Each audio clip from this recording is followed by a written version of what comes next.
galawan sa loob ng Office of the President. So, makikita mong medyo paranoid. Ma'am, last question. It was the first time na narinig namin sa inyo during your press conference or ambush interview sa Zamboanga kung paano po nagamit yung confidential funds ng Department of Education. And you've mentioned si Zaldico. Ma'am, pwede niyo po bang ibahagi pa sa amin ano yung findings ng DepEd regarding the laptop scandal? And then, ano po ang ginawa ninyo sa findings na ito? Ipinaalam niyo ba President, may ginawa po bang parang case build up para kung makusuhan man kung may ikakaso? Yes, gumawa kami ng investigation sa loob ng Department of Education.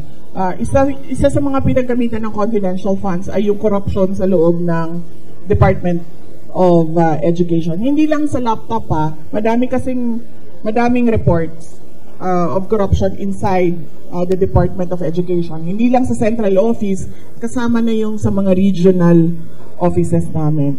So kapag merong reports, pinapaimbestigahan yon. So isa sa mga inimbestigahan is yung laptop.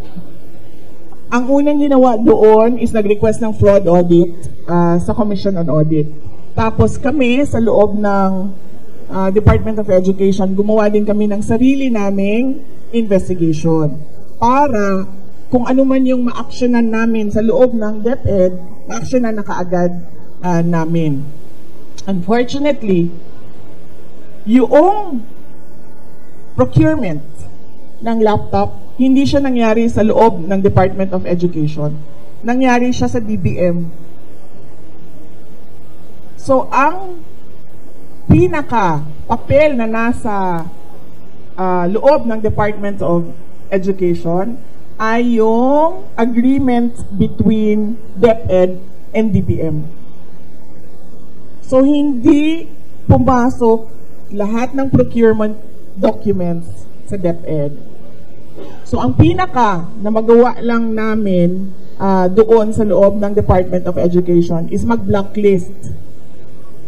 And at that time, hindi pa namin ma-blacklist kasi hindi nga sa amin nangyari yung procurement.